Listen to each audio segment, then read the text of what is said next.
Welcome to Jimmy's senior speech. Jimmy, he has a big bass voice, which I don't have. Jimmy, a man of many talents, some of which we're still finding out, at least I am. Jimmy is a serious student. He's always did his best, at least it seemed to me. And he would ask questions, wasn't afraid to ask questions if he didn't know. Jimmy, here's a couple other things about you that I appreciate. One, you voiced your beliefs, even when you knew that other people sometimes didn't agree with you, so I appreciated that. An excellent student, excelled in my classes, and I think inspired others to try to achieve. Jimmy and that big voice, who when we recorded in class on our iPads, and I would listen to everybody's little recording that they did, I'd hear Jimmy's voice on this little timid female voice that was trying to talk to me. And so, he was good. And who can forget Jimmy, the piano man, at the coffee house last fall? It's been a real privilege, Jimmy, and I look forward to hearing your speech and best wishes to you in the future.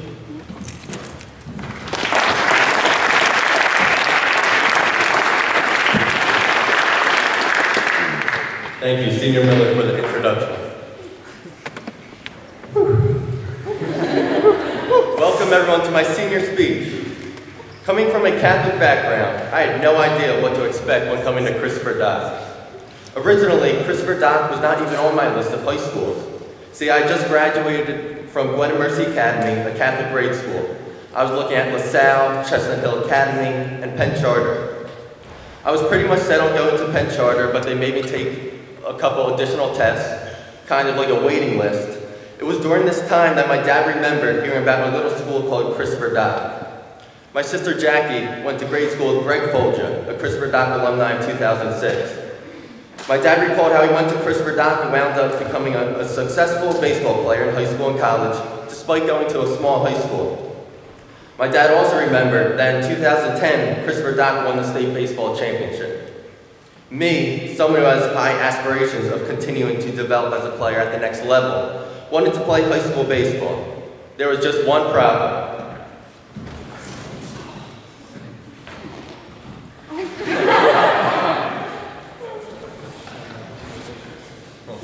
Oh, I love that.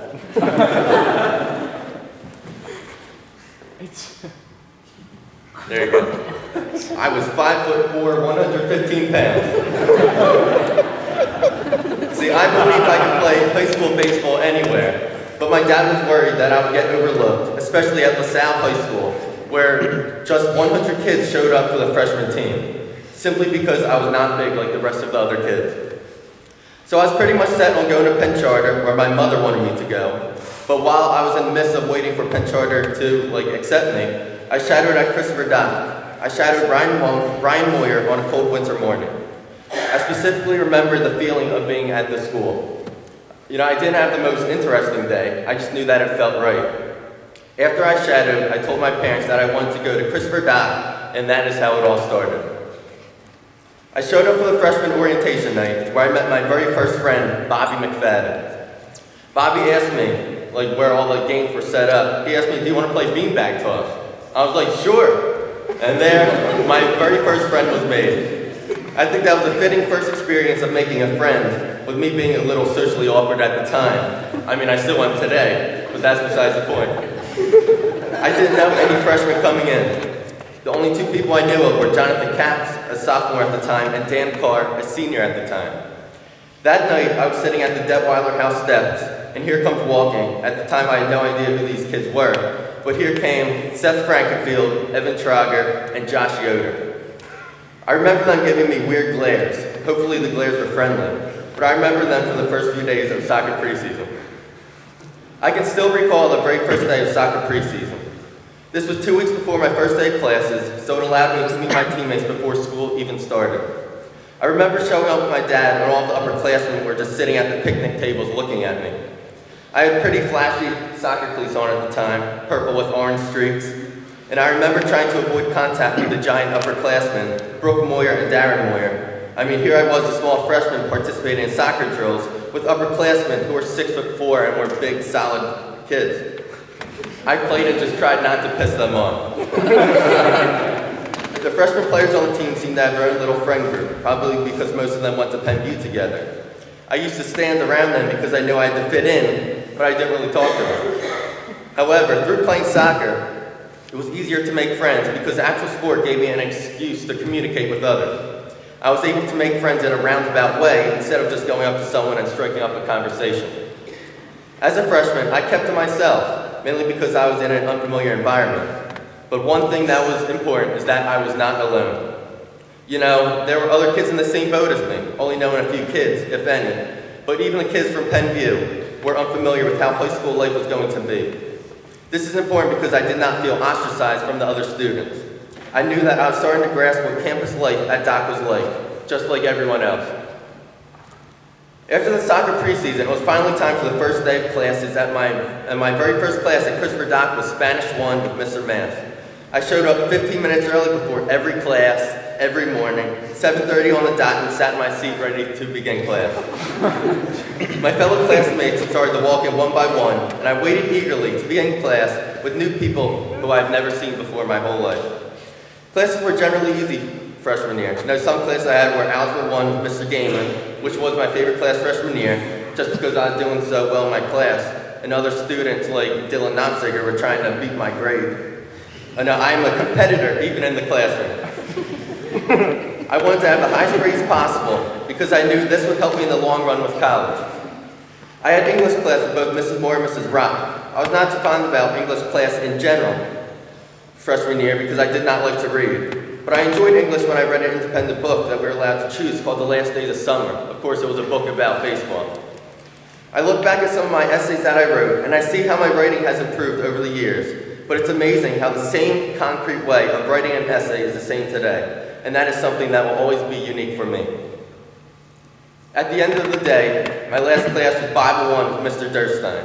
And if you know anything about how Catholic schooling works, well, for my grade school at least, we don't read the Bible.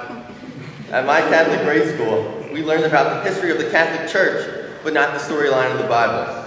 This class grabbed my attention from the very beginning, especially since I didn't know much about the Bible to begin with. During the class, I always ate a Mint Cliff bar, a 20-gram protein bar every single class. You know, Mr. Durstein, while I always used to open up the wrapper, he was always like, Jimmy needs his energy. And I'm so thankful that he let me eat in class, because I definitely needed that protein. Over the winter, I hit my growth spurt and grew from 5'4" to 5'10". The inches were starting to add up on the wall of my house, measuring my height every single month. I was now ready for freshman year baseball season. Jay Gordon was our JV baseball coach. The varsity coach at the time was Ed Molnar. Our JV team had a pretty solid core of players, despite the fact that we lost most of our games. But the freshmen on the team still remain good friends of mine today. Sophomore year is the year that I feel the majority of my growth occurred. A day or two before soccer preseason started, I watched an infomercial for a program called P90X. I ordered it right away, aspiring to be like the other men on the infomercial, ripped with plenty of muscle. I specifically remember one day at soccer preseason, sophomore year, that I told my friends, while we were jogging to warm up, I told them that I was going to do P90X. I remember a bunch of my friends just laughing in my face, especially Seth Frankenfield. It seemed to me like no one had faith in me to do this program. Well, I made it my duty to prove the haters wrong. I stuck to this workout program and never strayed from it. I did P90X every day after soccer practice. I mean, imagine a soccer practice where you run a lot, then going home and doing a vigorous exercise program for 1.5 hours. Looking back, I'm surprised that I had the energy to do that. It's also amazing that I had time to do my homework. To account for my workload, I had to move some of the workouts to Saturday nights. I was at the point when I was working out on Saturday night when all my friends were hanging out, because I really just wanted to get ahead of others. I was sick of people laughing in my face. But at this point, my fitness lifestyle had finally reached a serious level. But this program really worked. The core principles of the workout was actually pretty simple. Every time you do a workout, just do one more rep than the workout before, just one. Improving by one rep is better than not improving at all. I did P90X outside of school, but I brought the principles of just do your best and forget the rest into my life at school. In the fall, I found out that we're getting a new baseball coach. I don't have any interesting reaction to tell you, but I can assure you that this made me work out so much harder. I knew that I had to prove what I was physically capable of doing, so I pushed myself during the off season, both physically and mentally, preparing for the upcoming baseball season. I showed up to the 6 a.m. baseball workouts in the morning, then went to baseball hitting at night, then went and did P90X after that. One night, I thought it would be a good idea to skip P90X. Then when I was about to retire for the evening at about 8:45, I realized what I had just done. I had just skipped the workout, and I felt extremely guilty, so I ran to my TV, popped in the DVD, and did the workout. If you want to accomplish a goal, there's no way around doing the hard work. And if you do sneak by, it will find you later. That was my attitude that drove me into a strong mental awakening. One day at school during the winter, after I just did a P90X workout in the fitness center, Evan Chager came up to me and talked to me about an event called Arts Day. I remembered Arts Day from freshman year, but I didn't participate in it. I didn't go out of my way to participate in anything at Dock freshman year. I was just basically another student who went through the daily routine. But this time, sophomore year, when my friend Evan Chager came up to me and asked me to participate in Arts Day, I knew that I couldn't say no. It turns out that he wanted me to play a part in Eliza Wilkins' skit, An Unexpected Valentine. Evan picked me for the part of Samson. All I needed to do was get up on stage, act like a jerk, and flex. P90X and flexing, I mean, what perfect timing for everything to just fall in place. I'm so thankful that Evan asked me to do this, because this was the very first time that I stepped outside my comfort zone and performed in front of other students. Personally, I felt like such a cocky person for doing this, like I was full of myself, but thankfully, other students found it funny. I had to manage my time with Arts Day around baseball preseason workouts. Baseball season sophomore year marked my very first season on varsity. During that winter working out and practicing with the baseball team, with our new head coach, Ed Melendez, my overall skills increased tremendously. My coach showed me what drills I needed to do. All that was left was for me to execute the drills. I worked vigorously on and off the field and earned the starting second base position. Later in the season, when Connor McCoach, our shortstop, hurt his hand, I filled in at shortstop. But at the end of the season, we went on a winning streak, and things were starting to look up. However, our season was cut short after our very first playoff game against Plumstead Christian, where we lost on our own home field. In the last inning, we were at bat. I got picked off on an inside pickoff play from the pitcher. It wasn't the last out, but I still looked like a total idiot in front of all the fans that came to watch the game. It was time for sophomore year to end. Junior year is hard to explain. Because I had a few impactful experiences, it was almost a lost year, but those experiences were very important, especially on my outlook for senior year. But junior year, I had to make one of the most critical decisions of my high school career. I made a decision to not play soccer for the first time since I was 7. Now, before you think that I just sat at home all day, ate, and hung out with friends in my free time, that was not the case. I actually had a good reason behind it. My driving motive was that I needed extra time to work out and practice for baseball. I felt that if I wanted to play baseball at the next level, I had to find extra time to make myself a better player. So with that extra time, I worked out using Mass Gainer shakes for the first time. Now, I was eating an enormous amount of calories every single day. Some days I ate 10,000 calories, mainly because the Mass Gainer shakes had 2,500 calories a pop, and I drank 3 of them every single day. In 4 weeks, just 4 weeks, I managed to put on 20 pounds with the new workout program doing 20 rep squats. Now, there's no way all that gained weight was muscle, but I still managed to increase my weight. You know, the scale does not lie. I was ready for baseball season with my newly packed on pounds. Baseball season junior year started with the game versus Perk Valley. At my very first at-bat, I got a hit. Now I'm thinking to myself, I'm going to have a big year. This is my year. This is when I make an impact around the league. Well, my hopes of having a big year crumbled down within the next several games. I found myself strikeout after strikeout, leading the team in strikeouts batting. Whenever I hit the ball, it went right to the fielders, if I hit the ball at all. It seemed that I was unable to buy a hit. Midway through the season, I was 1 for 25. That means I went on an 0 for 24 slump after my very first at-bat that I got a hit. I wasn't even getting a lot of walks, so I was just striking out and doing a terrible job at hitting. My batting average was a merely 40. A good batting average for a high school player is about 350. So this was a big disappointment for my parents, and especially for me, because I have aspirations to play college baseball. Doubt began to creep into my mind in every way possible. Most coaches would have benched me for not performing. However, my coach kept starting me every single game, hoping that I would break through. I knew that I had the responsibility to carry out my duties as a player and perform. I knew that if I wanted to play college baseball, I would need to find a way to make an adjustment. I needed to find my groove and reward myself for all the hard work I put in over the offseason. More importantly, I had to start hitting for the benefit of the whole team. During this whole ordeal, I was feeling okay physically, but it wasn't a physical problem. It was a mental problem. Near the end of the season, I finally hit my way out of the slump with a few doubles and triples, and surprisingly ended the season with a batting average of around 300. Junior year, my spirituality dramatically increased. For the first time ever, I found myself praying every single night. I found myself talking about my faith with my friends, and for the first time with my sister Jackie. My sister thought I was weird for doing this, but I think she just learned to accept it by now. I learned that everyone has a different view on Christ. It's amazing how I had the spiritual growth despite going to church only a few times. I feel that people put too much emphasis on church rather than improving their own relationship with God, but that's my own opinion. But for the first time in a long time, I went to church again. First, I went to church by myself. Then, my grandparents invited me to go to church with them. But my spirituality was at a high for my whole life during this period of going to church. Junior year was the year that I took a class called Social Issues. It was one of my favorite classes.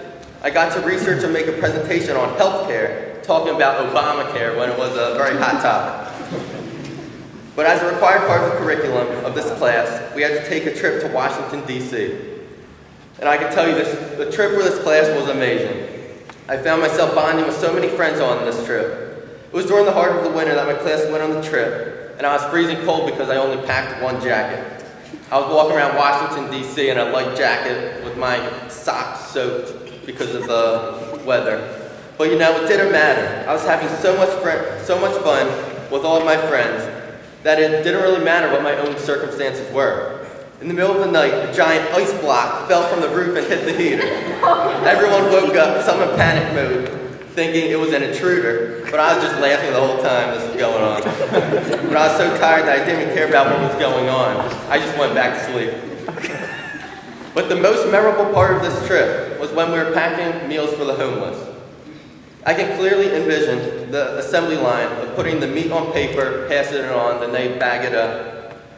And all of a sudden, I will never forget it, I heard a certain song come on the radio. It was Billy Joel's "This Is the Time."